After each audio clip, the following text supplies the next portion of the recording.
ಒಂಟಿಯಾಗಿ ಬಂದ ಜೀವ ಒಂಟಿಯಾಗಿಯೇ ಹೋಗುವಾಗ ಯಾರು ಬಿಟ್ಟ ಹೋದರೇನು, ಈ ಬದುಕು ಮಾತ್ರ ನಿಲ್ಲದು. ಎಲ್ಲ ಸಿಕ್ಕಾಗಲೇ ನೆಮ್ಮದಿ ಎಂದುಕೊಂಡಿದ್ದೆ, ಸಿಕ್ಕ ಮೇಲೆ ಗೊತ್ತಾಯಿತು ಏನು ಇಲ್ಲದಿದ್ದಾಗಲೇ ನೆಮ್ಮದಿಯಿಂದ ಇದ್ದೆ ಎಂದು. ಜೀವನದಲ್ಲಿ ಮನುಷ್ಯನಿಗಿಂತ ನಾಯಿಗೆ ಹೆಚ್ಚು ಪ್ರೀತಿ ತೋರಿಸಿ.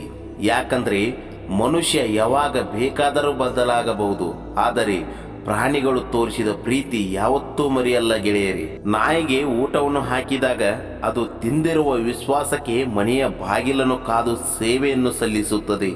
ಅದೇ ಮನುಷ್ಯನಿಗೆ ಕಷ್ಟದಲ್ಲಿರುವಾಗ ಎಷ್ಟೇ ಸಹಾಯ ಮಾಡು, ತನ್ನ ಕೆಲಸ ಮುಗಿದ ನಂತರ ತಿಂದಿರುವ ಮನೆಗೆ ದ್ರೋಹ ಬಗೆಯುತ್ತಾನೆ. ಕೆಲವೊಮ್ಮೆ ನಾವು ಮಾಡುವ ಅತಿ ಚಿಕ್ಕ ಸಹಾಯವು ಇನ್ನೊಬ್ಬರಲ್ಲಿ ಅತಿ ದೊಡ್ಡ ಸ್ಥಾನ ಪಡೆಯಬಹುದು, ಅವರ ಬದುಕಿಗೆ ವರದಾನವಾಗಬಹುದು. ಹೀಗಾಗಿ ಸಹಾಯ ಮಾಡಲು ಯಾವತ್ತೂ ಹಿಂದೇಟು ಹಾಕಬಾರದು. ಮಳೆಯ ಹನಿ ಸಣ್ಣದಿರಬಹುದು, ಅದು ಬಿಡದೆ ಸುರಿದರೆ ದೊಡ್ಡ ದೊಡ್ಡ ನದಿಗಳೇ ಉಕ್ಕಿ ಹರಿಯುತ್ತವೆ. ಪ್ರಯತ್ನ ಸಣ್ಣದಾದರೂ ಪರವಾಗಿಲ್ಲ, ನಿರಂತರವಾಗಿದ್ದರೆ ದೊಡ್ಡ ಸಾಧನೆ ಮಾಡಲು ಸಾಧ್ಯವಿದೆ.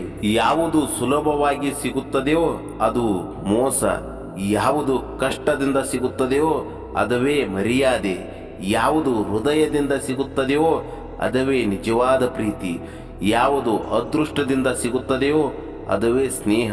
ಇತಿಹಾಸ ಹೇಳುತ್ತೆ ಕಳೆದು ಹೋದ ದಿನ ಸುಖವಾಗಿತ್ತು ಅಂತ, ವಿಜ್ಞಾನ ಹೇಳುತ್ತೆ ನಾಳೆ ಬರುವ ದಿನ ಸುಖವಾಗಿರುತ್ತದೆ ಅಂತ, ಆದರೆ ಧರ್ಮ ಹೇಳುತ್ತೆ ಸತ್ಯವಾದ ಮನಸ್ಸು ಹಾಗೂ ಸ್ವಚ್ಛವಾದ ಹೃದಯವಿದ್ದರೆ ಪ್ರತಿ ಕ್ಷಣ ಸುಖವಾಗಿರುತ್ತೆ ಅಂತ. ಜೀವನದಲ್ಲಿ ಹಣದ ಕೊರತೆ ಇದ್ದರೂ ಗುಣದ ಕೊರತೆ ಇರಬಾರದು. ಯಾಕಂದ್ರೆ ಹಣವನ್ನು ಬೇರೆಯವರಿಂದ ಕೇಳಿ ಪಡೆಯಬಹುದು, ಆದರೆ ಗುಣವನ್ನು ಕೇಳಿ ಪಡೆಯಲು ಸಾಧ್ಯವಿಲ್ಲ. ಬರೆದ ಅಕ್ಷರಗಳು ತಪ್ಪಾದರೆ ತಿದ್ದಬಹುದೇ ವಿನಃ ಬದುಕು ತಪ್ಪಾದರೆ ತಿದ್ದುವುದು ಬಲು ಕಷ್ಟ.